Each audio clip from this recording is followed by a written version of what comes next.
السلام عليكم ورحمة الله وبركاته. نحمده ونصلي على رسوله الكريم. أما بعد فقد قال الله تعالى في القرآن العظيم والفرقان المجيد: يا أيها الذين آمنوا اتقوا الله وابتغوا إليه الوسيلة وجاهدوا في سبيله لعلكم تفلحون. صدق الله العلي العظيم. سبحان ربك رب العزة عما يصفون وسلام على المرسلين والحمد لله رب العالمين. اللهم صل على سيدنا محمد وعلى آله وأصحابه وسلم. اللهم صل على سيدنا محمد وعلى آله وأصحابه وسلم. اللهم صل على سيدنا محمد وعلى آله وأصحابه وسلم. பல்லப்பட்டி வரசத்துல் அம்பியா பேரவையின் சார்பில் நடைபெறுகிற வலிமார்கள் நினைவு பெருவிழா, இளம் ஆலிம்களை கௌரவிக்கும் திருவிழா என இரண்டு சிறப்பான நிகழ்வுகளின் பெருவிழாவாக நடைபெறக்கூடிய இந்த சிறப்பு நிகழ்ச்சிக்கு தலைமையேற்றிருக்கிற எங்கள் அன்பிற்குரிய சகோதரர் பல்லவட்டி வட்டார ஜமாஅத் உலமா சபையினுடைய தலைவர் ஹலீலுர் ரஹ்மான் பாக்கவி ஹசரத் அவர்களே, எனக்கு முன்னால் சிறப்பான ஒரு துவக்க உரையை ஆற்றி அமர்ந்திருக்கிற மக்தூமியா அரபு கல்லூரியின் பேராசிரியர் யாசிர் அஹ்மத் பிலாலி ஹசரத் அவர்களே, இந்த மேடை முழுக்க நிறைந்திருக்கிற கண்ணியம் மிகு ஆலிம் பெருமக்களே, அருமையான பெரியவர்களே, பாசத்திற்குரிய தாய்மார்களே, அல்லாஹ் ஜல்ல ஜலாலுஹு நாம் ஒன்று கூடி இருக்கிற இந்த சபையை அவனுக்கு பொருத்தமான சபையாக கபூல் செய்தல் புரிவானாக. நம் அனைவரையும் அவனுடைய பொருத்தம் பெற்ற நல்லடியார்கள் கூட்டத்தில் அல்லாஹ் சேர்த்தல் புரிவானாக. எந்த இறைநேசர்கள் சாலிஹீன்களை நினைவு கூர்ந்து இந்த சபையிலே நாம் ஒன்று கூடி இருக்கிறோமோ, அந்த இறைநேசர்களோடும் சாலிஹீன்களோடும் எப்போதும் ஒன்றாக சேர்ந்திருக்கிற தௌஃபீக்கை அல்லாஹ் நம் அனைவருக்கும் தந்த புரிவானாக. நீங்கள் இத்தனை நேரம் இந்த நிகழ்ச்சியை பார்த்திருப்பீர்கள். நிச்சயமாக நம்முடைய மனதை குளிர வைத்த ஒரு நிகழ்ச்சி என்பதில் இது சந்தேகம். 12 வருஷத்திற்கு ஒரு முறை குறிஞ்சி பூக்கும் என்று சொல்வார்கள். நீல நிறம் பார்த்தா ரொம்ப அழகா இருக்கும். நீலகிரிக்கு அதனால தான் அந்த பேர் வந்துச்சு. நீலகிரியில நீலம்னா நீல நிறம் தாங்க, அங்கதான் குறிஞ்சி பூக்கும். குறிஞ்சி பூக்கும் போது நீல கலர்ல மலையே நீளமாக தெரியும். அது 12 வருஷங்களுக்கு ஒரு முறை தான் அந்த பூக்கள் மலரும் என்று நாம் கேள்விப்பட்டிருக்கிறோம். பல்லப்பட்டியில 12 வருஷம் கழித்து ஆலிம்களை பாராட்டுகிற இந்த பூ மலர்ந்திருக்கிறது. அல்லாஹ் தஆலா இதை இந்த ஊருக்கு பெருமை சேர்க்கிற ஒரு நிகழ்வாக அல்லாஹ் ஆக்கி புரிவானாக. ஆரம்பத்திலே பேசிய ஹசரத் அவர்கள் இந்த விழாவை கொண்டாட வேண்டியது இந்த பகுதியை சார்ந்த பெருமக்கள் என்று சொல்லி காட்டினார்கள். அது ஒரு 100 வருஷமாக முஸ்லிம் சமூகத்திற்கு ஏற்பட்டிருக்கிற ஒரு மிகப்பெரிய பின்னடைவு. முஸ்லிம் சமூகத்தில் பணமும் அரசியலும் பெரிதாகி போய்விட்ட ஒரு நிர்பந்த ஒரு சூழலில் வெளிப்பாடு. ஆனால் எப்போதும் முஸ்லிம் சமுதாயம் அப்படி இருக்கவில்லை.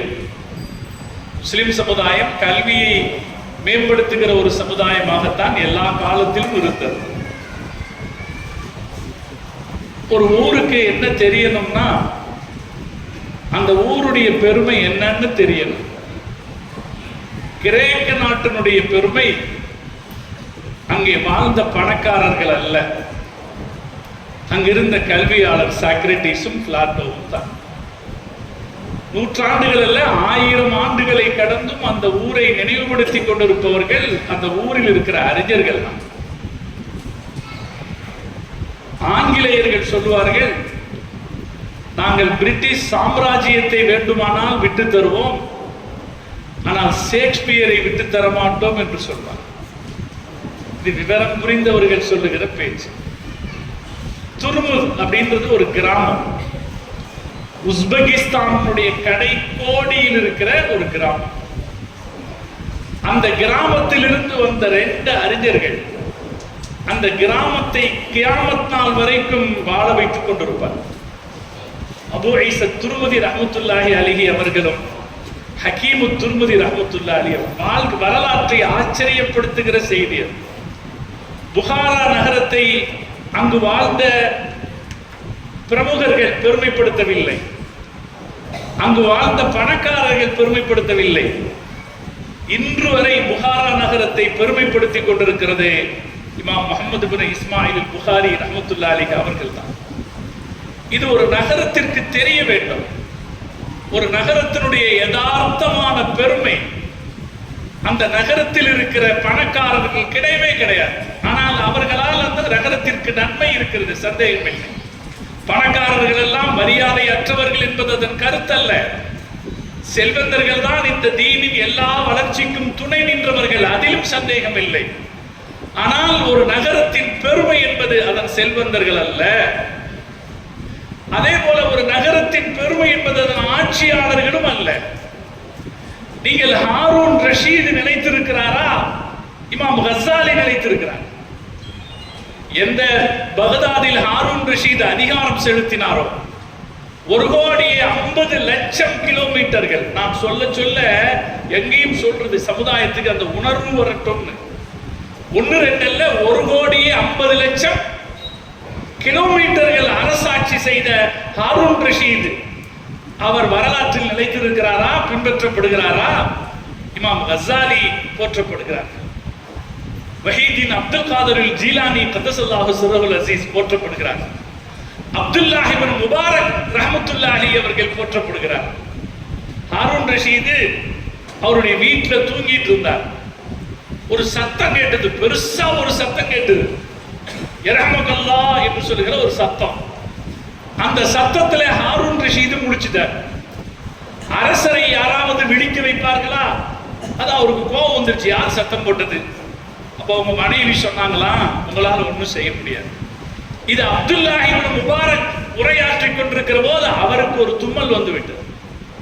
அவர் தும்மிய போது அவரை சுற்றி இருந்த கூட்டம் சொன்ன யர்ஹமுக்கல்லாஹ் தான் உங்கள் உறக்கத்தை எழுப்பி இருக்கிறது, உங்களால் அவர்களை ஒன்றும் செய்ய முடியாது என்று சொன்ன வரலாறுகள் எல்லாம் இஸ்லாமிய வரலாற்றில் ஏராளமாக இருக்கிறது.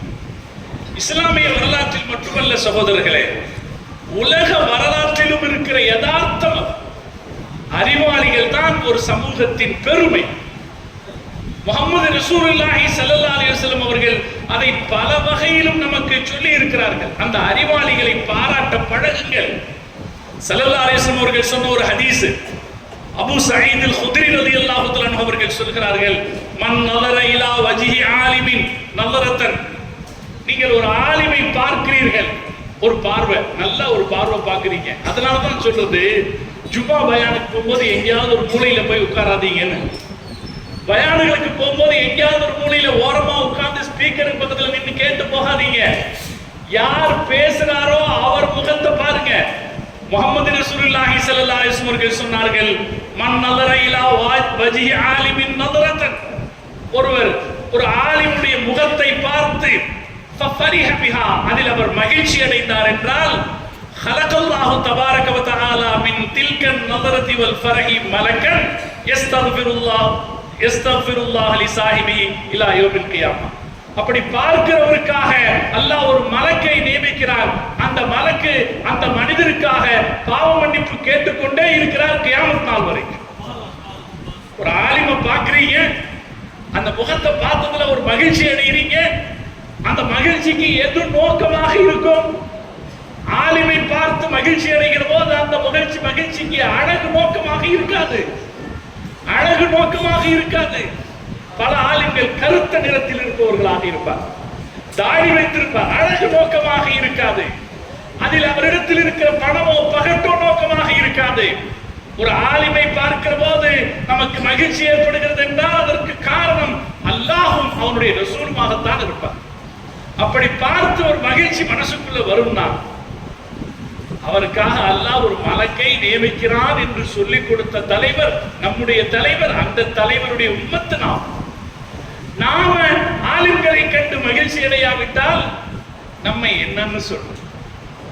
இதே இந்த ஊர்ல ஜனாதிபதி கையால் அவார்டு வாங்கிய ஒரு சிறுவரோ சிறுமியோ வந்து விடுவார்கள் என்றால் யாரெல்லாம் வருவார்கள் போட்டி போட்டுக் கொண்டு பாராட்டுவதற்கு.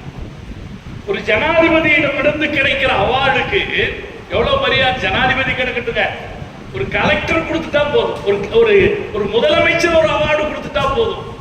அந்த அவார்டு வாங்கியவருக்கு பாராட்டு தெரிவிப்பதற்கு யாரெல்லாம் வருவார்கள், வரிசை கட்டி நிற்பார்கள்.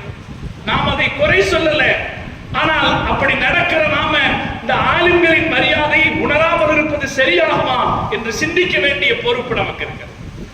சொன்னது கவலைக்குரிய விஷயம். அது இந்த ஊருக்கு எடுத்து சொல்லப்பட வேண்டிய விஷயம். பல்லவட்டிக்கு தெரியாவிட்டால் வேறு யாருக்கு தெரிய போகுது?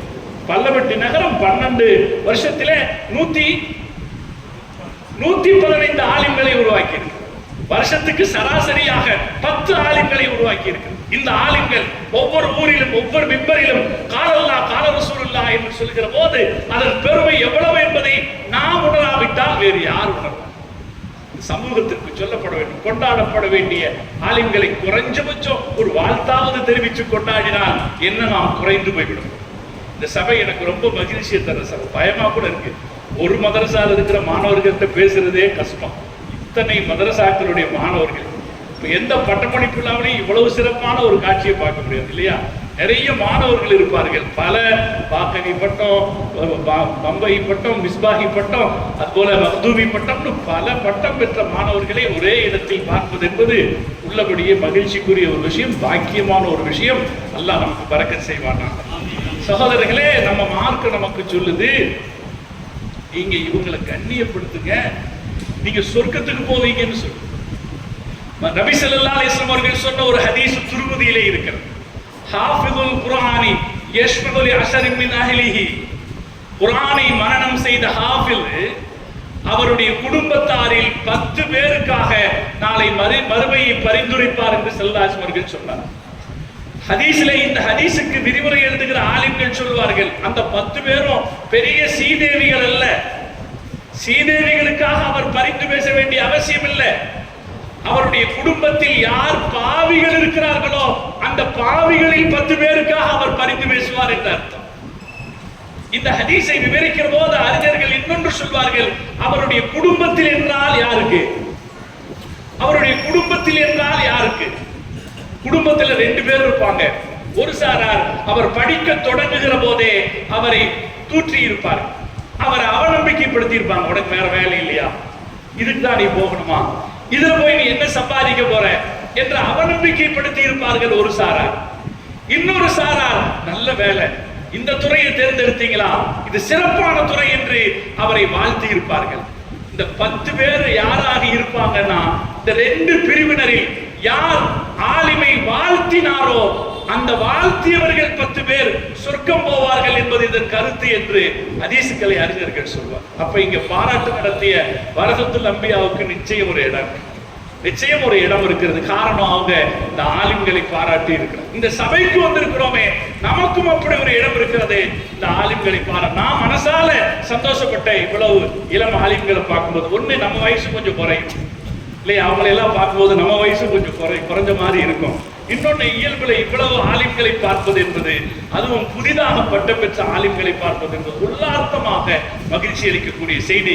இங்கே இளம் ஆலிம்களாக வாழ்த்து பெற்ற அருமை சகோதரர்கள் அவர்களுடைய குடும்பத்திற்கும் இந்த தீனுக்கும் நட்சத்திரங்களாக திகழ அல்லாஹ் தௌஃபீக் செய்வானாக. அவர்களுடைய இல்வாழ்க்கையும் அவர்களுடைய சமூக வாழ்க்கையும் வெளிச்சமானதாக இருக்க அல்லாஹ் தௌஃபீக் செய்வானாக. எல்லா வகையிலும் மார்க்க காரியங்களில் சிறப்பாக செயல்பட அல்லாஹ் அவர்களுக்கு தௌஃபீக் செய்வானாக. அவர்களுக்கும் சொல்ல வேண்டிய ஒரு செய்தி இருக்கிறது. நாம ஒரு விஷயத்தை மட்டும் மனசுல ஞாபகத்துல வச்சுக்கிட்டா போதும், இந்த தீனை பாதுகாக்கிற பொறுப்பு நம்ம. இந்த தீன் அல்லாஹ் நமக்கு கொடுத்தது, இது அல்லாஹ் நம்மளை தேர்ந்தெடுத்து கொடுத்த நேமத்து, எல்லாருக்கும் கிடைக்கிற நேமத்து அல்ல. அல்லாஹ் நம்ம கூட ஓத வந்த எத்தனையோ பேர் ஓதாம போயிட்டாங்க. என் கூட ஓத வந்த எத்தனையோ பேர் இருக்கிறாங்க. ஓத வந்தவங்க யார் தெரியுமா? நான் ஓதிய அரபு கல்லூரியினுடைய தலைவராக இருந்தவருடைய பையன் கூட ஓத வந்தார். அவரு ஓதல, இடையில போயிட்டார்.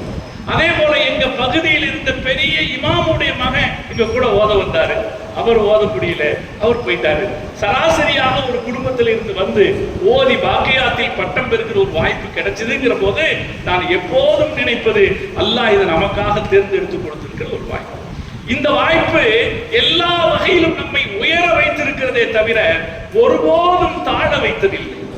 வாழ்க்கையை எப்ப ஆலிமாக வாழ தொடங்கணுமோ அப்போதே ஒரு தீர்மானத்தை எடுத்துக்கிட்டோம்.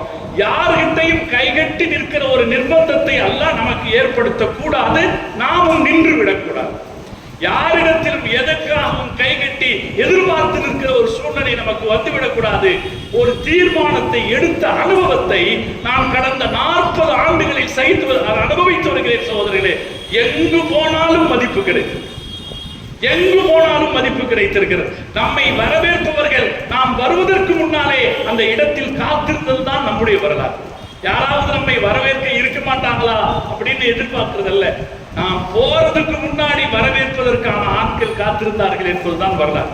யாருடைய வீட்டு படியேற வேண்டிய தேவையும் இருக்கவில்லை, யாரிடத்திலும் எதிர்பார்க்க வேண்டிய தேவை இருக்கவில்லை.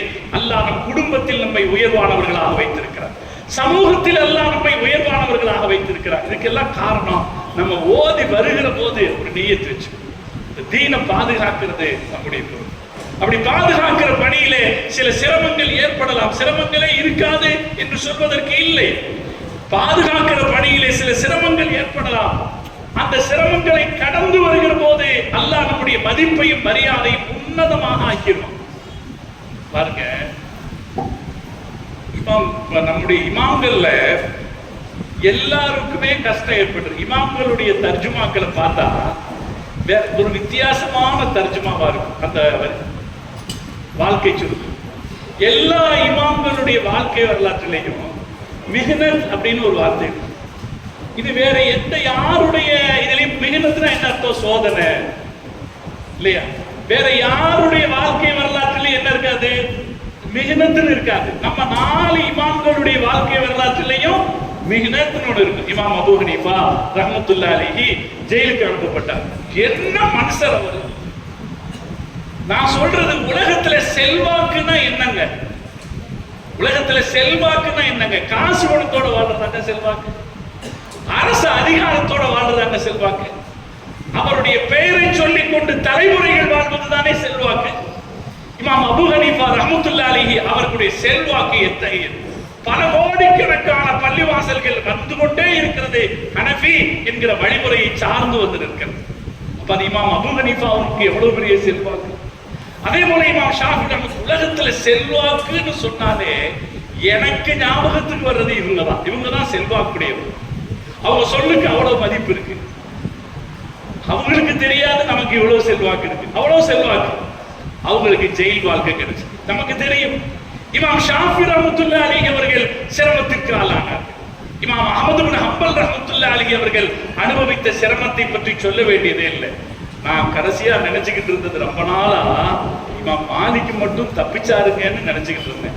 ஆனா அவர் வரலாற்றையும் தேடி பார்த்தால் அவரையும் அடித்திருக்கிறார், அவரையும் ஆட்சியாளர்கள் அடிச்சிருக்காங்க. நம்ம கோயம்புத்தூர் பக்கம் சொல்லுவாங்க சப்பை இறக்குதல், அடிச்சு தோள்பட்டையை கீழே இறக்குறத சப்பை இறக்குதுன்னு.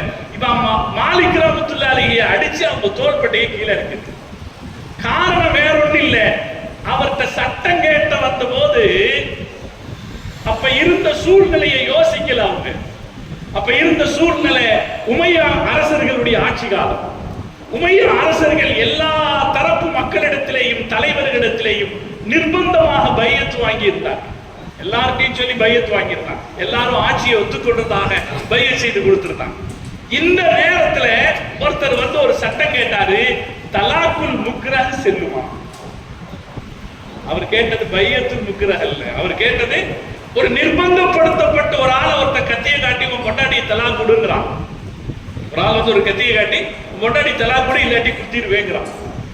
அப்படி மிரட்டப்பட்ட நிலையில் ஒரு ஆள் தன் மனைவியை தலாக்கு விட்டால் அது செல்லுமா? அவள் தலாக்கு விடப்பட்டவளாக ஆகிவிடுவாளா அப்படின்ற ஒரு கேள்வி. ஆனால் இந்த கேள்வி வந்த சூழ்நிலை இமாம் மாலிக் ரஹ்மத்துல்லாஹி அலைஹிக்கு தெரியும். இது எப்படி ஒரு சூழ்நிலை, சம்பந்தமே இல்லை, அரசியலுக்கு இதுக்கு ஏதாவது சம்பந்தம் இருக்கா? சம்பந்தமே இல்லை. அந்த நேரத்தில் அவர்கள் பயப்படவில்லை. தலாக்குல் முக்ரஹ் செல்லாது என்று சொன்னார்கள். அவ்வளவுதான். ஏன் இமாம் மாலிக்கை அடித்தார்கள் என்பதற்கான காரணம் இருக்க ஆச்சரியகரமான விஷயம் ஒண்ணு இல்லைங்க. அவர் ஏன் இவ்வளவுக்கு அடிச்சாங்க? அவர் எந்த அரசியல் நெருக்கடி காலகட்டத்திலும் வாழல, நெருக்கடி இருக்கிற பிரதேசத்திலும் வாழல. அரசியல் நெருக்கடி மதீனாவில் வந்து அந்த காலகட்டத்தில் இருந்தல. அப்படி இல்லாத இடத்துல வாழ்ந்த போதும் கூட ஒரு மார்க்க சட்டத்தை சொன்னதற்காக அடிக்கப்பட்டார் இமாம் மாலிக் ரஹ்மத்துல்லாஹி. அப்ப அது நமக்கு சொல்ற செய்தி. ஆனா அந்த அடி வாங்கியவரை தாழ்த்தியதா, அடித்தவர்களை தாழ்த்தியதா? அடித்தவர்களுக்கு இன்று வரலாற்றின் வரிகளில் தவிர அடையாளம் இல்லை. இமாம் மாலிக் ரஹ்மத்துல்லாஹி அலைஹி எந்த இடத்திலும் அடையாளம்.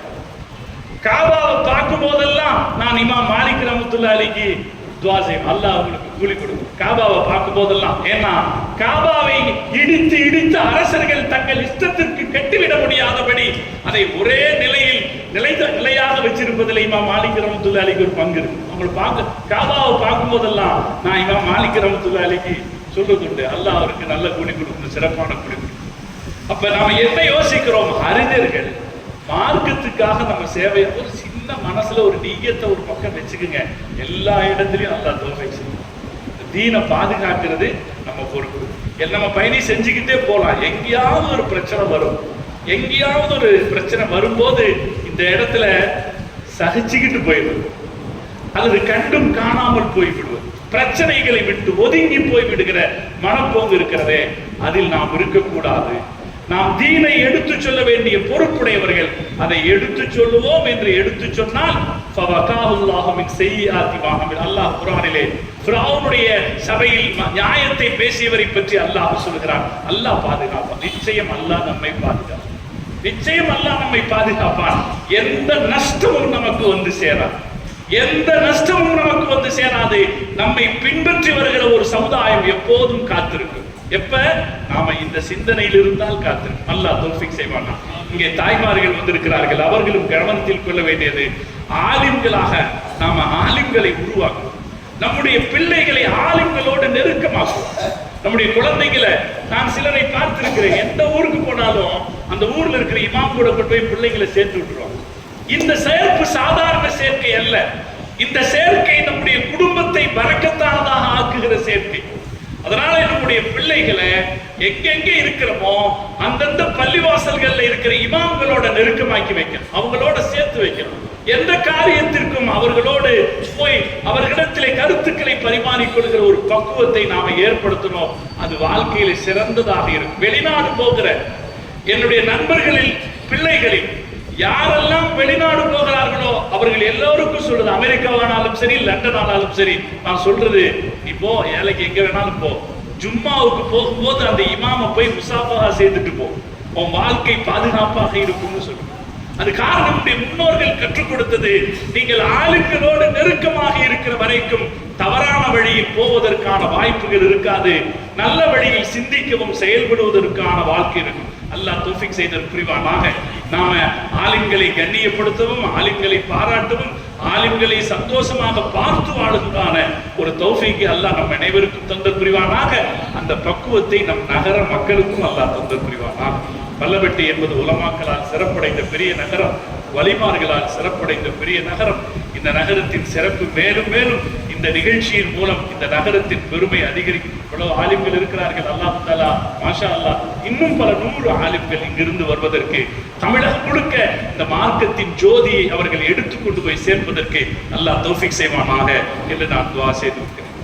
அருமையான சகோதரர்களே, வலிமார்களை பற்றி நினைவு கூறுகிற சபையில், வலிமார்கள் என்றாலே பல பேர் என்ன நினைத்துக் கொண்டிருக்கிறார்கள்னா,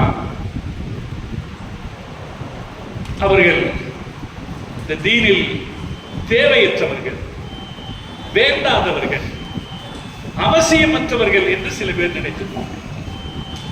ஆனால் நாம் புரிந்து கொள்ள வேண்டிய அடிப்படையான ஒரு செய்தி என்ன? இஸ்லாமிய ஈமானிய வாழ்க்கை நமக்கு வேண்டும் என்று நாம் ஆசைப்பட்டால், வலிமார்களை நேசிக்கிற வழியிலும் வலிமார்களுடைய வரலாறுகளை வாசிக்கிற வழியிலும் நாம் பழக்கப்பட்டால் மாத்திரமே ஒரு சிறப்பான ஈமானிய வாழ்க்கை நமக்கு சாத்தியம். ஒரு சிறப்பான இஸ்லாமை கடைபிடிப்பதும் நமக்கு சாத்தியம். அந்த வலிமார்கள் தான் இந்த உலகத்திற்கு தீனை கொண்டு போய் சேர்த்தவர்கள். நான் எத்தனையோ சபைகளில் சொல்லி இருக்கிறேன், உங்களுக்கும் சொல்லுகிறேன். வலிமார்கள் தான் யதார்த்தத்தில் தீனை நிலம் முழுக்க கொண்டு போய் சேர்த்தவர்கள். முதலில் மதீனாவுக்கு கொண்டு போனவர் முஸ்அப் இப்னு உமைர் ரலியல்லாஹு தஆலா. இஸ்லாமிய படை போகல மதீனாவுக்கு, இஸ்லாமிய படை போகல. முதல்ல மதீனாவுக்கு போனது முஸ்அப் இப்னு உமைர் ரலியல்லாஹு தஆலா என்கிற அல்லாஹ்வுடைய மாபெரும் இறைநேசர். அல்லாஹ்வை நேசித்து இந்த தீனை நேசித்த ஒரு மாபெரும் இறைநேசர். சகோதரர்களே, ஒரு தத்துவத்தை அறிஞர்கள் சொல்லி காட்டுவாங்க.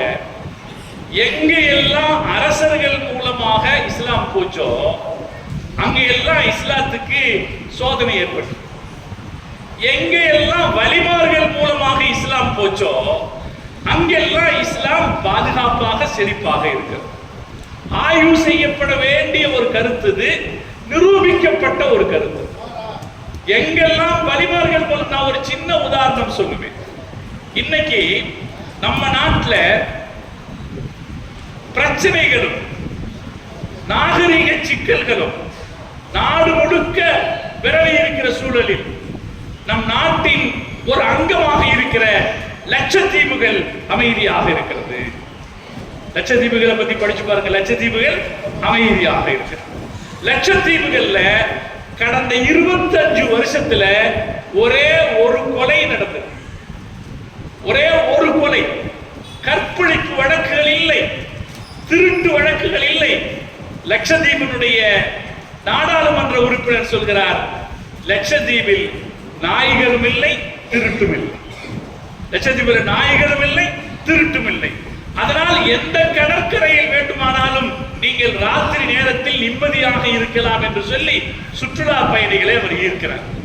இன்னைக்கும் இந்திய அரசியலில் ஒரு பரிசுத்தமான நிலப்பரப்பாக லட்சத்தீவு இருக்கிறது. அதை யாரும் மறக்க முடியாது. இந்திய அரசியலும் இந்திய அரசாங்கமும் ஒப்புக்கொள்கிறது. லட்சத்தீவுக்குன்னு ஒரு வெப்சைட் இருக்கு. அந்த வெப்சைட்ல எடுத்து லட்சத்தீவுடைய சிறப்பு என்ன என்று போட்டு பாருங்க. குற்ற வழக்குகள் குறைந்திருக்கிற நிலம் இந்தியாவிலேயே லட்சத்தீவு. கடந்த 25 வருஷத்துல ஒரே ஒரு கொலை தான் நடக்கும். அந்த கொலைக்கு வேறொரு காரணம் இருக்கிறது. அதுல ஒரு கொலை நடந்திருக்கு. வேற கற்பழிப்பு வழக்குகளோ இதோ கிடையாது. அது ஒரு சுற்றுலா தலம். நீங்க கோவாவோடு ஒப்பிட்டு பாருங்க. இந்தியாவுடைய சுற்றுலா தலங்கள்ல கோவாவோடு ஒப்பிட்டு பாருங்க. கோவாவில் எவ்வளவு குற்ற செயல்கள் நடக்கிறது என்பதை லட்சத்தீவின் நிலவரத்தோடு ஒப்பிட்டு பாருங்கள். லட்சத்தீவினுடைய புனிதம் நமக்கு புரியும். லட்சத்தீவு எப்படி இஸ்லாம் ஆச்சு? நான் எல்லா இடத்துலையும் சொல்றது, நீங்க இந்திய அரசாங்கத்தினுடைய லட்சத்தீவுக்கான வெப்சைட் இருக்கு. லட்சத்தீவுக்கான வெப்சைட். அந்த வெப்சைட்ல போய் வெப்சைட்ல இந்திய அரசு பதிவு செய்திருக்கிற விஷயம் அது. உபைதுல்லா என்பவர் மதீனாவில் படுத்திருந்தார். மதீனா பள்ளிவாசலில் படுத்திருந்தார். உபைதுல்லா யாரு? அபூபக்கர் சித்திக் ரலியல்லாஹு தஆலாவுடைய குடும்ப வழித்தோன்றல். அவர் மஸ்ஜித் நபவி பள்ளிவாசலில் படுத்திருந்தார். அவருக்கு முகமது நபி கனவில் வந்து, நீ ஒரு கப்பலை பிடித்து எந்த நிலத்திற்கு அது போகிறதோ அங்கு போய் இஸ்லாத்தை சொல் என்று கனவில் சொன்னார்கள். அவர் நேரா ஜித்தாவுக்கு வந்தாரு. ஒரு படகு புறப்பட்டுக் கொண்டிருந்தது. புறப்பட்டுக் கொண்டிருந்த படகில் அவர் ஏறினார். கொஞ்சம் தூரம் ஒரு பயணம் போனார். பெரிய புயல் அடித்ததில் கப்பல் உடைந்து சிதறியது. அதில் ஒரு மரக்கட்டையை பிடித்துக் கொண்டு அவர் வந்திறங்கிய தீவு தான் கவாட்டி தீவு. லட்சத்தீவுகள் இருக்கிற ஒரு தீவு கவாட்டி தீவு. அந்த தீவில் வந்து இறங்கினார். வந்திறங்கியவர் அங்கிருக்கிற மக்களுக்கு இஸ்லாத்தை சொன்னார். அவர் வழியாக இஸ்லாம் லட்சத்தீவில் பரவியது. இன்றைக்கும் அவருடைய அடக்கஸ்தலம் அகாதா தீவிலே. அங்க இருக்கிற ஒரு தீவிலே அவருடைய அடக்கஸ்தலம் இருக்கு. லட்சத்தீவுக்கு போகணும்னு ஒரு ஆசை இருக்கு.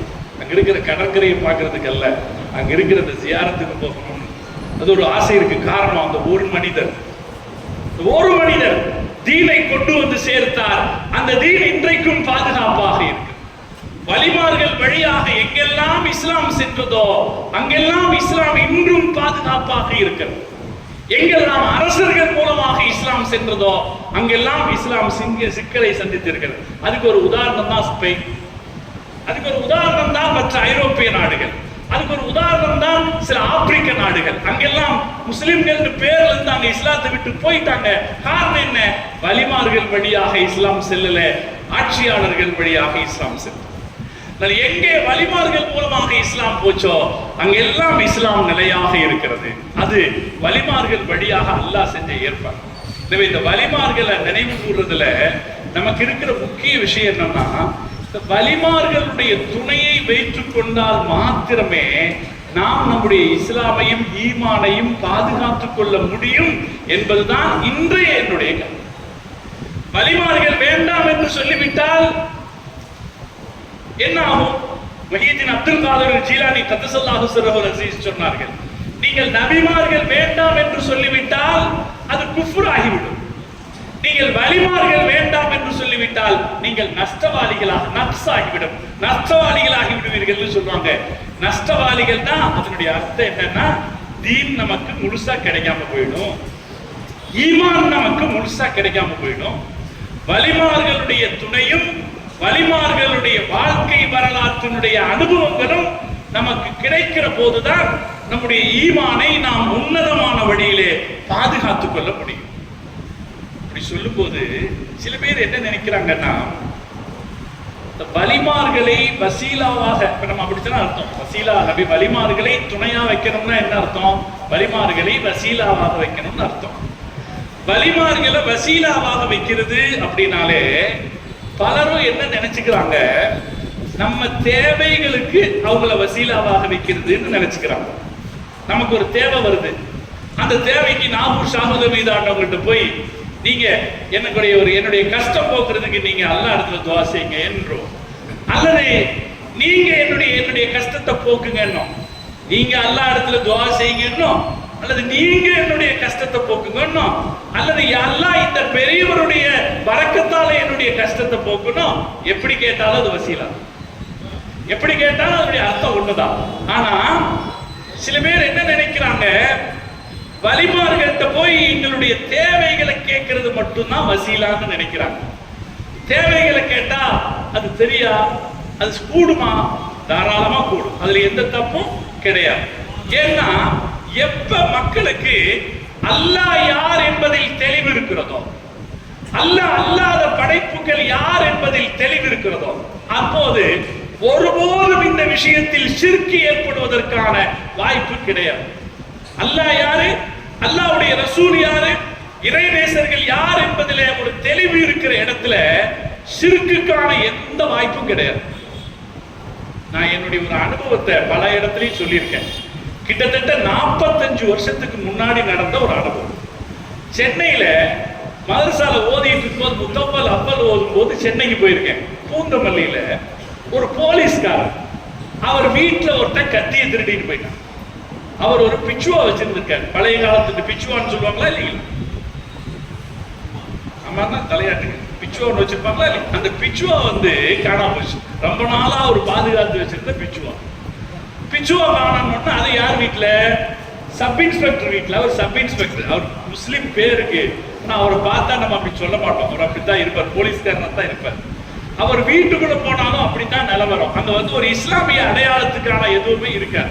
பிச்சுவா காணாம போச்சு. இப்ப நான் அங்க போய் நிக்கிறேன், பயங்கர கோபத்துல இருக்காரு. என் வீட்டுல இருந்து ஒருத்தர் திருடிட்டு போயிட்டாங்க அப்படின்னு கோபத்துல நிக்கும் போது அந்த வீட்டுக்கார அம்மா சொல்லுது, அதை பார்த்த உடனே எனக்கு முதல்ல முஸ்லிம்னே தோணல.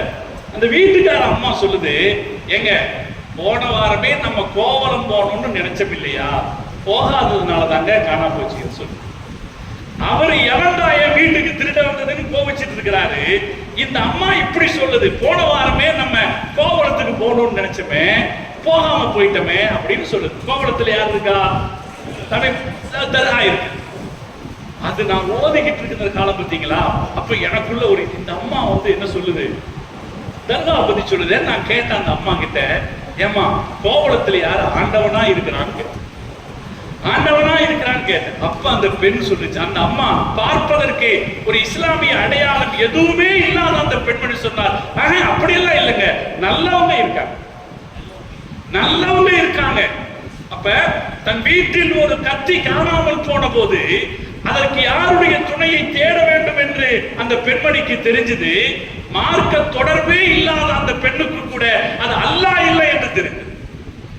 லா இலாஹ இல்லல்லாஹ் சொன்னவர்களுக்கு அல்லாஹ் யார் என்று தெரியும், முஹம்மது ரசூலுல்லாஹி ஸல்லல்லாஹு அலைஹி வஸல்லம் யார் என்று தெரியும். எல்லா கூட்டத்திலும் ரசூலுல்லாஹ் விஷயத்திலேயே தடுமாறாத உம்மத் இது இல்லையா?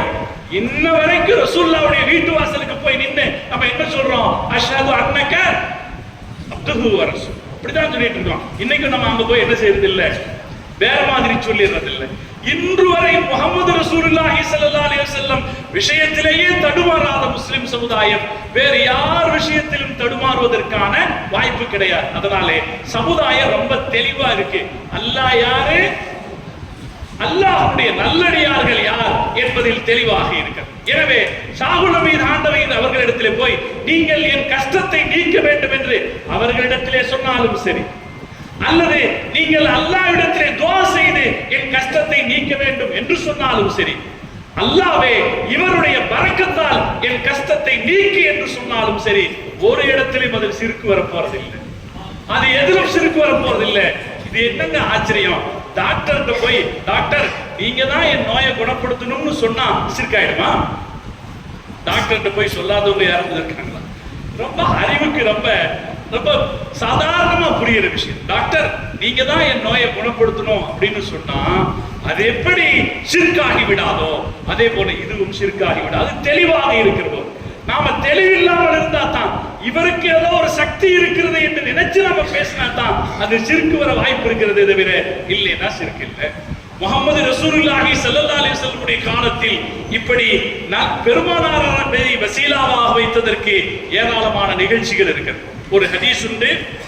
உமர் ரலியல்லாஹு தஆலா அன்ஹு அவர்கள் சொல்றாங்க, உமர் ரலியல்லாஹு தஆலா அன்ஹு சொல்றாங்க, அல்லாஹும்ம இன்னா குன்னா, அவங்களுக்கு மழை இல்லை, மழை வரல, ரொம்ப நாளா மழை வரல, கடுமையான பஞ்சம்.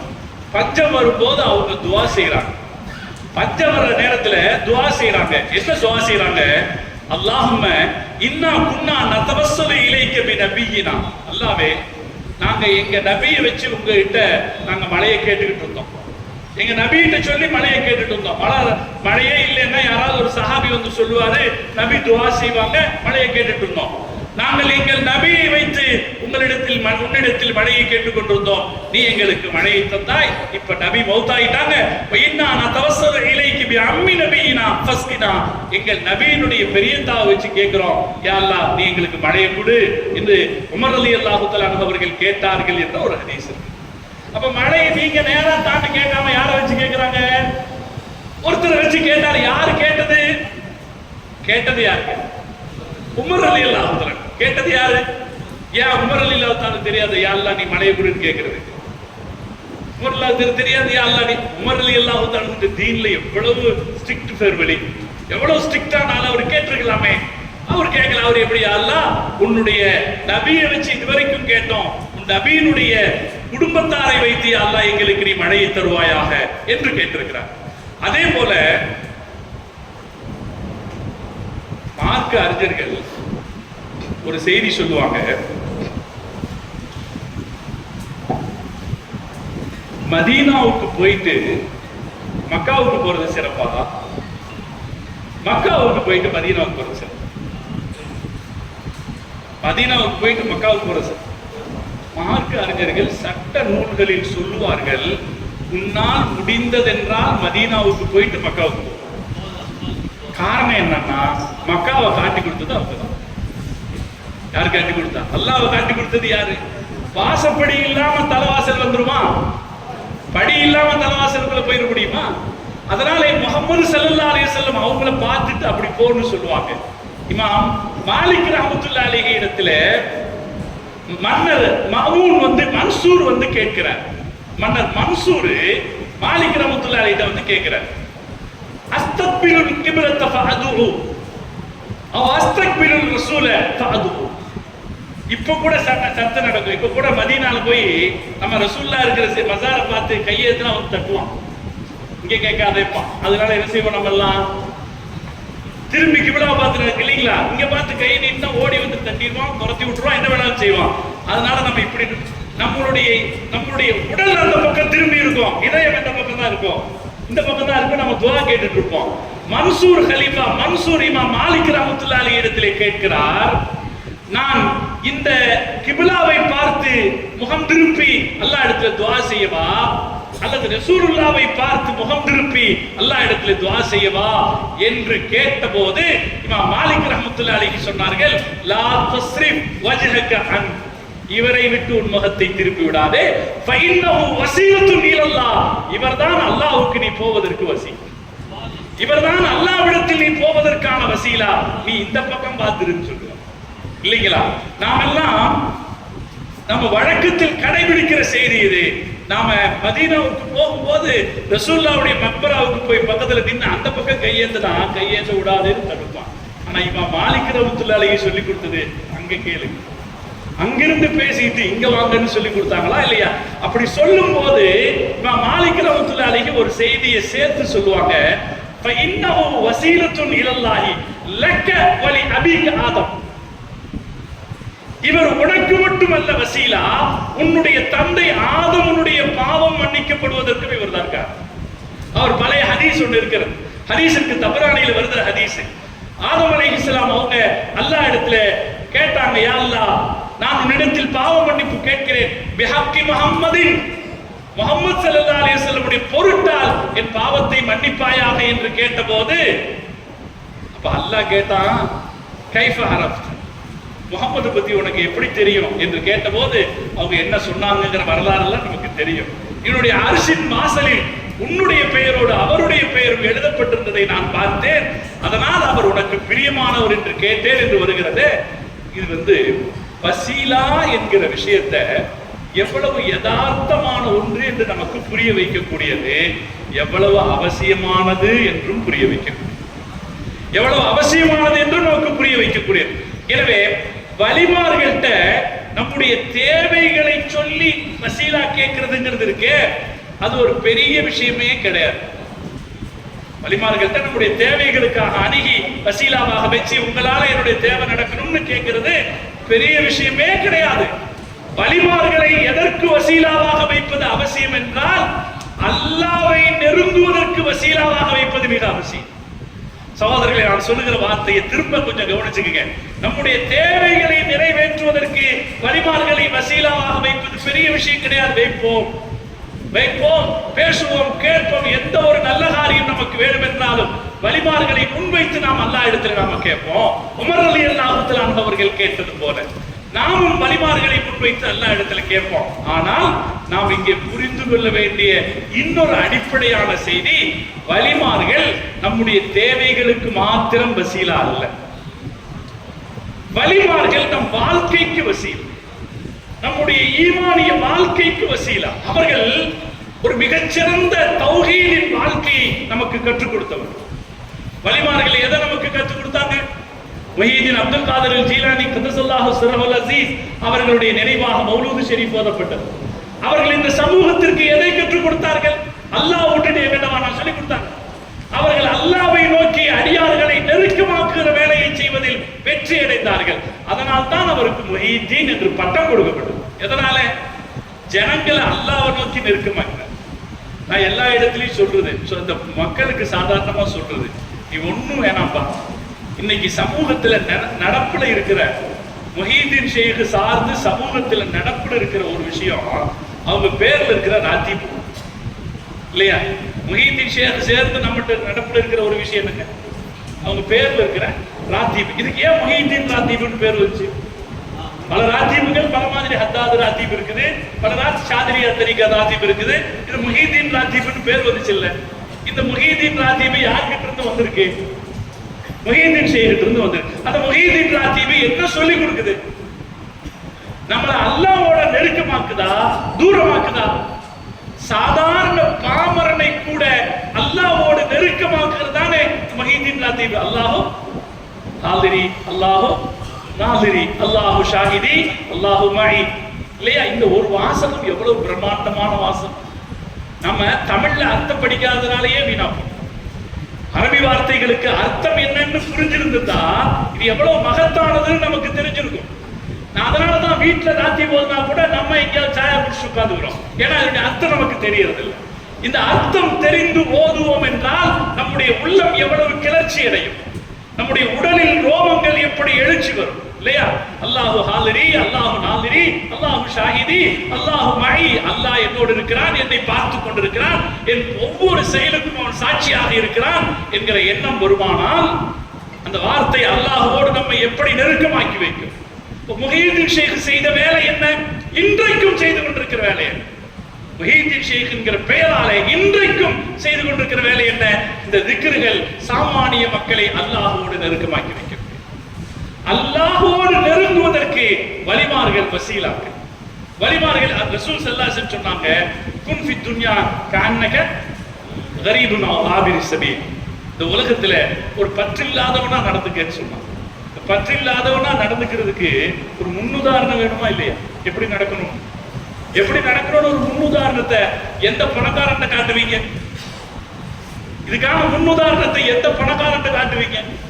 நம்ம வீடு கட்டுறோம், 400-500 வருஷத்துக்கு நிக்கிற மாதிரி வீடு கட்டுறோம் இல்லையா? நாம் கட்டுகிற வீட்டில் அதிகபட்சமாக 30 வருஷத்திற்கு மேல் நாம் இருப்பதில்லை. குன் ஃபி துன்யா கஅன்னக கரீபுன் அவ் கஆபிரி ஸபீல். யார் இந்த உலகத்தில் உதாரணமாக இருக்கிறார்? வஹீதீன் இப்னு அரபி ரஹ்மத்துல்லாஹி அலைஹி சிரியாவுக்கு வர்றார், டமாஸ்கஸ். அப்ப டமாஸ்கஸ் கிறிஸ்துவ அரசர்களுடைய கட்டுப்பாட்டில் இருந்தது. அது சிலுவை யுத்தக்காரர்கள் இருந்த காலம். அந்த காலத்தில் அது கிறிஸ்துவ அரசர்களுடைய கட்டுப்பாட்டில் இருந்துச்சு டமாஸ்கஸ். இவர் முஹீதீன் இப்னு அரபி அவர் ஒரு பெரிய ஆன்மீக துறவி மாத்திரமல்ல, மிகப்பெரிய அரசியல் ராஜதந்திரி. அரசர்களுக்கு இடையிலே ராஜதந்திர செய்திகளை கொண்டு போகிறவர். அதனால முஹீதீன் இப்னு அரபி டமாஸ்கஸ்க்கு வந்திருக்கிறார். கிறிஸ்துவ அரசர் அவரை வரவேற்று அவருக்கு கண்ணியம் கொடுத்து அந்த டமாஸ்கஸ்ல இருந்த ஒரு பெரிய மாளிகையை அவருக்கு அன்பளிப்பா கொடுக்கிறார். இந்த மாளிகையில் இருந்து சும்மா கை வீசிட்டு வந்தவருக்கு டமாஸ்கஸ்ல என்ன கிடைக்குது? ஒரு மாளிகை கிடைக்கும். மாளிகையில உட்கார்ந்திருக்கார். கொஞ்ச நேரத்தில் அந்த வழியாக ஒரு யாசகம் வருகிறார், அல்லாஹ்வுக்காக ஏதாவது கொடுங்க, அல்லாஹ்வுக்காக ஏதாவது கொடுங்கன்னு கேட்டு வர்றார். முஹீதீன் இப்னு அரபி வாசல்ல உட்கார்ந்திருக்கார். அவர் சொல்கிறார், என்னிடத்தில் தருவதற்கு இந்த வீட்டை தவிர வேற எதுவும் இல்லை, இதை தரட்டுமா? தாராளமாக என்று சொன்ன உடனே இந்த வீடு உனக்கு என்று சொல்லிவிட்டு வந்து விட்டார் என்கிற வரலாறு முஹீதீன் இப்னு அரபியினுடைய வரலாறு. வலிமார்களுடைய வரலாறு, இறைநேசர்களுடைய வாழ்க்கை நமக்கு தருகிற பாடம் என்னன்னா, இந்த தீனுடைய அடிப்படையான ஈமானிய வாழ்க்கையை நமக்கு பழக்கப்படுத்துவதில் வலிமார்கள் வசீலா. அவங்க சொல்லி கொடுத்தாங்க. நாம கேள்விப்படுகிறோம் ராபியா அதவி அம்மாவை பற்றி செய்தி. ராபியா அதவி அம்மா மிகச்சிறந்த ஒரு இறைநேச பெண்மணிகள். இன்னொன்னு ஆச்சரியம் என்னன்னா, பெண்கள் சாதாரணமா இருக்கிற வரைக்கும் தான் சாதாரணம். அவங்க அசாதாரணமாயிட்டாங்கன்னா நம்மளால தாங்க முடியாது இல்லையா? இது யதார்த்தம்.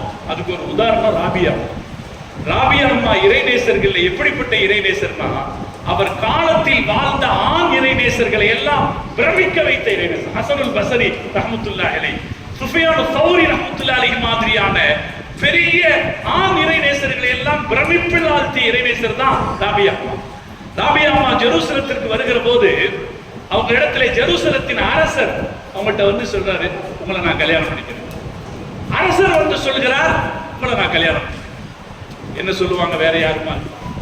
ராபியா அம்மா சொன்னாங்க, இல்ல எனக்கு வேலை. அவர் சொல்றார், உங்களுக்கு என்ன வேலை இருக்கிறது என்பது எனக்கு தெரியும். நீங்கள் எனக்காக எந்த வேலையும் செய்ய வேண்டியதில்லை. என் வீட்டில் சமைத்து தர வேண்டிய அவசியம் இல்லை. எனக்கு துணிமணி துவைத்து தர வேண்டிய அவசியம் இல்லை. ஏன் எனக்கு குழந்தைகளை பெற்றுத்தர வேண்டிய அவசியம் கூட இல்லை. ஒன்னே ஒண்ணு போதும். நாளை மறுமையிலே உங்களுடைய பெயர் சொல்லப்படுகிற போது கணவனாக என் பெயர் சொல்லப்பட்டால் போதும். கணவனாக என் பெயர் இருந்தால் போதும். எனக்கு நீங்கள் திருமணம் செய்து கொள்ள அனுமதி, உங்களை நான் திருமணம் செய்து கொள்ள விரும்புகிறேன் என்று சொன்ன போது ராபியா அம்மா சொன்னாங்க, நீங்க சொன்னதெல்லாம் கரெக்ட் தான், சரிதான். ஆனா எம்பகி அல ஜௌஜதி ஐ யுஹிப்ப ஜௌஜஹா, ஒரு மனைவி கணவனை நேசிக்க வேண்டும் என்கிற ஒரு கடமை இருக்கிறது. நான் என் இதயத்தில் அல்லாஹ்வை மட்டுமே வைத்திருக்கிறேன், உங்களை நேசிக்க முடியாது என்று சொன்ன ராபியா.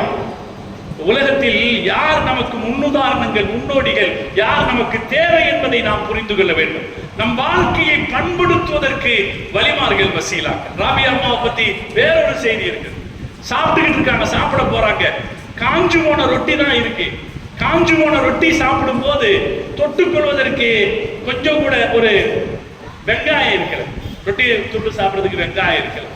வெங்காயம் இல்லாத போது கூட இருந்தவங்க சொல்றாங்க, பக்கத்து யார்ட்டையாவது கேட்டு வெங்காயம் வாங்கிட்டு வந்தோம். யார்கிட்டையும் கேட்க வேண்டியதில்லை என்று அவர் சொல்லிக் கொண்டிருக்கிற போது ஒரு பறவை சில வெங்காய துண்டுகளை கொண்டு வந்து போடுகிறது.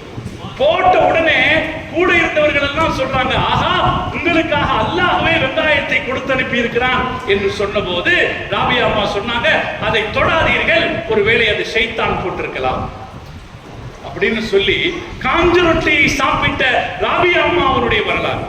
சகோதரர்களே, ஒன்றல்ல ரெண்டல்ல, பல நூற்றுக்கணக்கில் அல்ல, ஆயிரக்கணக்கில் பரவி இருக்கிற வலிமார்களுடைய வரலாறு. வரலாறுகள் வாசிக்கப்பட வேண்டும், சமூகத்திற்கு எடுத்து சொல்லப்பட வேண்டும். அந்த வரலாறுகள் எப்படிப்பட்டதுன்னா, அந்த வரலாறுகள் வலிமார்களை நம் வாழ்க்கைக்கு வசீலாவாக ஆக்கிக்கொள்ள தூண்டக்கூடியவை. எல்லா விஷயத்திலும், எல்லா இடத்திலையும் அப்படி வலிமார்களாகத்தான் அரசுகள் சீராக நடந்திருக்கிறது. வலிமார்களால் தான் சமூக புரட்சிகள் ஏற்பட்டிருக்கிறது. நான் பல சபைகளிலும் சொல்லிய செய்தி, இந்த இடத்திலேயே நான் சொல்றேன்.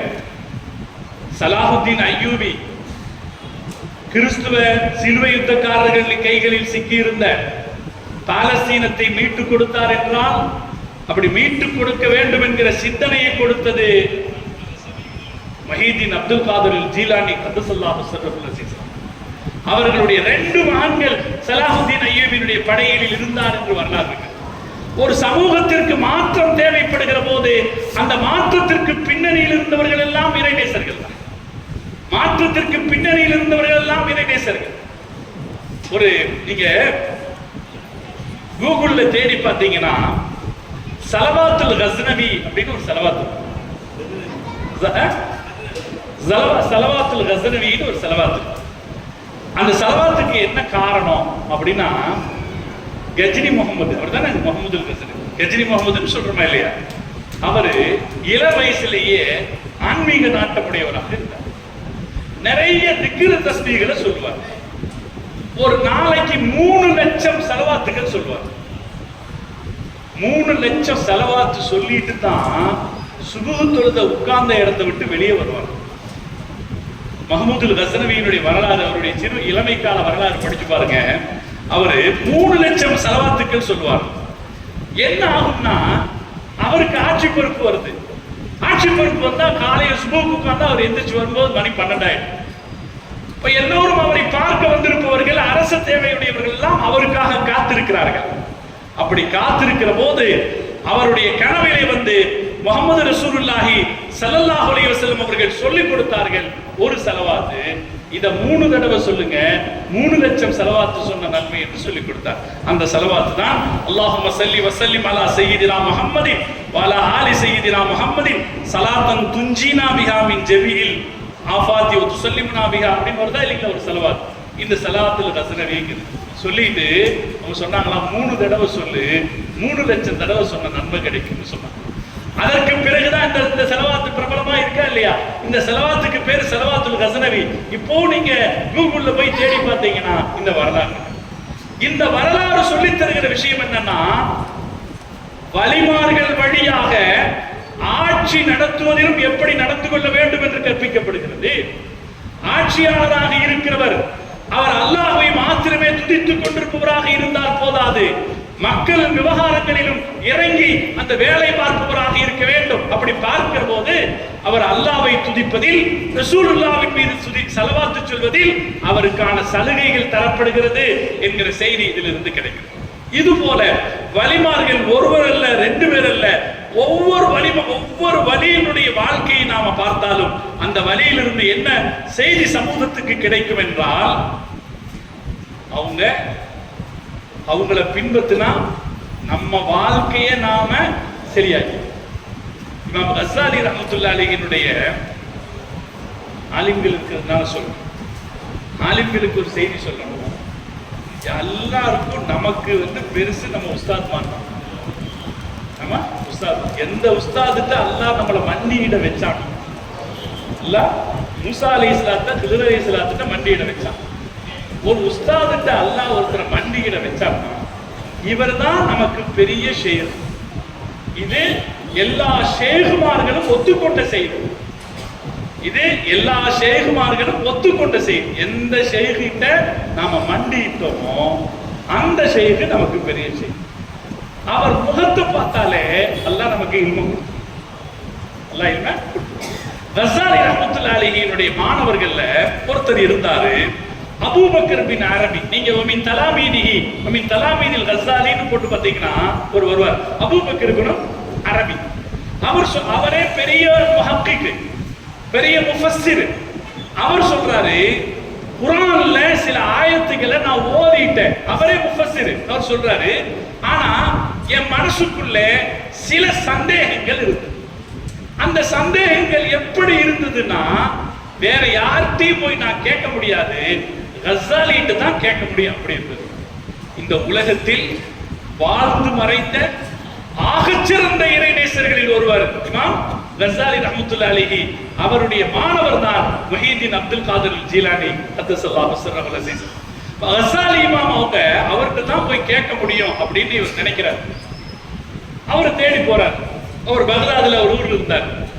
தேடி போனா கஸாலி இமாம் காயிபா இருந்தார். கஸாலி இமாமுடைய வரலாற்றுல ஒரு 10 வருஷம் ஒரு காயிப். அவரு சொல்றாரு, இமாம் கஸாலி இமாம் சொல்லுவாங்க, நான் ஓதி கொடுத்துக்கிட்டே இருந்தேன், திடீர்னு எனக்கு தாக்கு வருது. அல்லாஹ் எனக்கு ஏதோ வேலை கொடுக்குறான்னு நினைச்சுக்கிட்டேன். இப்ப நான் அல்லாஹ்வை பத்தி சிந்திக்கிறதுலயே இருந்தேன். பகதாதுல இருந்து நான் வந்து டமாஸ்கஸ் நகருக்கு போயிட்டேன். அவர் சொல்றாரு, எங்க போய் தனிமையில் இருந்திருக்கிறாருன்னா டமாஸ்கஸ் நகரத்தில் உமையாக்களுடைய பள்ளிவாசல் ஒரு பெரிய பள்ளிவாசல் இருக்கு. அந்த பள்ளிவாசலுடைய மினாரால போய் பல மாசம் தனியா உட்கார்ந்துருக்காரு. அவர் சொல்லுவார், நான் பல மாசம் அங்க போய் தனியா உட்கார். 10 வருஷம் அவர் ஊருக்கே வரல பகதாதுல. 10 வருஷம் கழிச்சு திரும்ப அவருக்கு சொல்லப்படுது ஊருக்கு போங்கன்னு. அவர் ஊருக்கு வர்றார், பகதாதுக்கு வர்றார். பகதாதுக்கு தன்னுடைய உஸ்தாத் வர்றாருன்னு தெரிஞ்ச உடனே இத்தனை நாட்களாக தன் மனசுக்குள்ளே வைத்திருந்த சந்தேகங்களை கேட்கலாம் என்று நினைத்து அவர் பார்க்க போறார். உஸ்தாதை பார்க்கறதுக்காக போறார். போகும்போது உஸ்தாத் வந்துட்டார் என்ற செய்தி தெரியுது. அவருடைய வந்துட்டார், ஊருக்குள்ள வந்துட்டாரு, எல்லாரும் முசாஃபா செய்யறாங்க. அவர் பள்ளிவாசலுக்குள்ள போறாரு. பள்ளிவாசலுக்குள்ள ஒது செய்ய போகும்போது இவர் உஸ்தாதை பார்க்கிறார். உஸ்தாதை பார்த்துட்டு இவர் சொல்றாரு, ஃபலம்மா தனவுத்து மின்ஹு, நான் அவரை நெருங்கிய போது எதுவெல்லாம் எனக்கு சந்தேகம் இருந்ததோ எல்லாம் தீர்ந்து விட்டது. ஃபலம்மா தனவுத்து மின்ஹு வ நனர்து இலைஹி, நான் அவரை நெருங்கி அவரை ஒரு தடவை பார்த்த போது எதுவெல்லாம் எனக்கு சந்தேகமாக இருந்ததோ அதுவெல்லாம் எனக்கு சரியா போச்சுன்னு சொல்றார். இது வலிமார்கள் செய்த வேலை. வலிமார்களின் வசீலா என்பது நம்முடைய தேவைகளை தேடிக்கொள்வதற்கு மாத்திரமல்ல, நம் வாழ்க்கையின் ஒவ்வொரு அம்சத்திற்கும் அவர்கள் தேவைப்படுவார்கள். அல்லாஹ்வை நோக்கி நெருங்கி செல்வதற்கு, இஸ்லாமிய வாழ்க்கையை கடைபிடித்து வாழ்வதற்கு, அல்லாஹ்வை நெருங்குகிற ஈமானிய வாழ்க்கைக்கு என்று எந்தெந்த வழிகள் இருக்கிறதோ அவை எல்லாவற்றுக்கும் தேவைப்படக்கூடியவர்கள் வலிமார்கள். எனவே இந்த ஒரு செய்தியை இந்த சபையில நான் ஞாபகப்படுத்துறேன். வலிமார்களை நம்முடைய தேவைகளுக்கு மாத்திரமான வசீலா இல்ல, தேவைகளுக்கு அவர்கள் வசீலா தான். அல்லாஹ் சொல்றான், யா அய்யுஹல்லதீன ஆமனு இத்தகுல்லாஹ், மூமினானவர்களே அல்லாஹ்வை பயந்து கொள்ளுங்கள், வப்தகு இலைஹில் வசீலா, வசீலாக்களின் வழிகளை தேடி வைத்துக் கொள்ளுங்கள். அல்லாஹ்வை நெருங்குற வசீலா, வசீலானா ஒரு துணை, அல்லாஹ்வை நெருங்குற துணைகளின் வழிகளை தேடி வைத்துக் கொள்ளுங்கள், அது தேவைப்படும். ஏன் அல்லாஹ் சொல்றான்? அதை வச்சுதான் இந்த தீனை நெருங்க முடியும்னு சொல்றான். இதுக்கு முன்னால இந்த தஃப்சீருக்கு கீழே இன்னும் பல செய்திகள் இருக்கு. ஒண்ணே இது எங்க வருது, இது வர்ற இடத்துல இதே இன்னொரு ஆயத்து இருக்கு, யா அய்யுஹல்லதீன ஆமனு தகுல்லாஹ் வ கூனூ மஅஸ் ஸாதிகீன். அப்படி ஒரு ஆயத்து இருக்கு, நீங்கள் அல்லாஹ்வை பயந்து கொள்ளுங்கள், பயந்து கொள்ள வேண்டும் என்றால் நல்லவர்களோடு சேர்ந்திருங்கள். இந்த ஆயத்து சூரத்து தௌபால வருது. அது தௌபாவில் அது வரக்கூடிய பின்னணியை பார்த்தீர்கள் என்றால் அல்லாஹ் நமக்கு சொல்லுவான், இறைநேசர்களோடு சேர்ந்திருக்கிற வாழ்க்கை தான் ஈமானிய வாழ்க்கை என்று அல்லாஹ் நமக்கு சொல்வதாக அர்த்தம். எனவே இந்த சிறப்பான சபையிலே, ஆலிம்கள் நிறைந்திருக்கிற இந்த சபையிலே எனக்கும் உங்களுக்குமாக சொல்லுவேன், வலிமார்களை நம்முடைய தேவைகளுக்கு வசீலாவாக தேவையானால் வைத்துக் கொள்ளலாம். நல்லது, சிறப்பானது, நம்முடைய தேவைகள் நிறைவேறுவதற்கு அது உதவக்கூடியது. உமர் ரலியல்லாஹு தஆலா அவர்களே வசீலாவை வைத்து மழை தேடி இருக்கிறார். அதற்கு அடுத்து நாம் நினைவில் வைத்துக் கொள்ள வேண்டிய செய்தி என்னன்னா, வலிமார்கள் நம் வாழ்க்கைக்கு வசீலா, நம்முடைய கல்விக்கு வசீலா, அல்லாஹ்வை நெருங்குவதற்கு வசீலாக்கள், இஸ்லாமிய வாழ்க்கையை எப்படி கடைபிடிக்கிறது அப்படிங்கிறதுக்கு வலிமார்கள் வசீலாக்கள். இந்த வசீலத்தை எடுத்து சொல்ல வேண்டிய பொறுப்பு இன்னைக்கு நமக்கு இருக்கு. இது புரியாம தான் பல பேர் கலக்கத்தில் இருக்காங்க. வலிமார்கள் இறைநேசர்கள்னாலே கலக்கம் அடையலாம். என்ன காரணம்? அவங்களுடைய தேவை என்னன்னு புரியாது. அவர்கள் எந்த அளவு நமக்கு அத்தியாவசியமான, என் வீடு என்று சொல்வதை ஷிர்க் என்று சில வலிமார்கள் சொல்லியிருக்கிறது. இது என் வீடு என்று சொல்வதை சொல்லாத. நாமெல்லாம் கூட பாருங்க, நம்ம வீட்டுக்கு முன்னாடி என்ன எழுதி போட்டிருப்போம்? அது திருஷ்டிக்காக எழுதி போடுறது. நம்ம அப்படித்தானே நினைச்சிருக்கோம். ஆதாமின் பதில் ரப்பின்னு எழுதி போட்டுட்டா இப்ப என்ன படாது, கண்ணு படாது அப்படின்னு நினைச்சிருக்கோம். கண்ணு வாஸ்தவம் தான். கண்ணு கபருக்குடியில கொண்டு போய் சேர்க்கணும் ஹதீஸ் இருக்கு, வாஸ்தவம் தான். ஆனா இந்த திருஷ்டிக்காக எழுதி போட்டிருக்க இருக்கக்கூடாது. இந்த சிந்தனை நம்ம மனசுக்குள்ள இருக்கு. இந்த செங்கல் நான் சம்பாதித்தது வாங்கியது என்றாலும் அல்லாஹ் எனக்கு கொடுத்து, இந்த சிமெண்ட், இந்த மற்ற விஷயங்கள் இது நான் சம்பாதித்து பெற்றது என்றாலும் அல்லாஹ் எனக்கு கொடுத்தது. அதனால இது யார் வீடுன்னு கேட்டா வலிமார்கள் என்ன சொல்ல மாட்டாங்க, இது என் வீடுன்னு சொல்ல மாட்டாங்க. என் வீடு என்று சொன்னால் அதில் ஷிர்க் வந்து விடும் என்ற அளவுக்கு சொன்னார். இந்த உலகத்துல அவங்க அளவுக்கு யாருங்க ஏகத்துவத்தை பேசுறது? வலிமார்கள் அளவுக்கு யாருங்க ஏகத்துவத்தை, அல்லாஹ்வை நெருங்குற வழி, அல்லாஹ்வை தூய்மைப்படுத்துற வழிய வலிமார்கள் அளவுக்கு எவங்க சொல்லி கொடுத்தது? எவனெல்லாம் வலிமார்களை வசீலாவை வைத்து விட்டு வலிமார்களை வசீலாவாக வைக்காமல் வெளியே போனானோ அவனெல்லாம் தருதலை வைத்தான் வசீலாவாக. வலிமார்களை வசீலாவாக வைக்காவிட்டால் மோசமான ஆளைத்தான் வசீலாவாக வைக்கணும். நல்லவங்களை வசீலா வைக்காட்டி யாரை வைக்கணும்? தப்பான ஆளுங்களை தான் வைக்கணும். வலிமார்கள் இந்த அளவுக்கு இருந்தாங்க. என் வீடுன்னு சொல்ல மாட்டாங்க, அல்லாஹ் எனக்கு கொடுத்த வீடுன்னு சொல்லுவாங்க. என் காசுன்னு சொல்ல மாட்டாங்க, அல்லாஹ் எனக்கு கொடுத்த காசுன்னு சொல்லுவாங்க. என் புள்ளன்னு சொல்ல மாட்டாங்க, அல்லாஹ் எனக்கு கொடுத்த புள்ளன்னு சொல்லுவாங்க.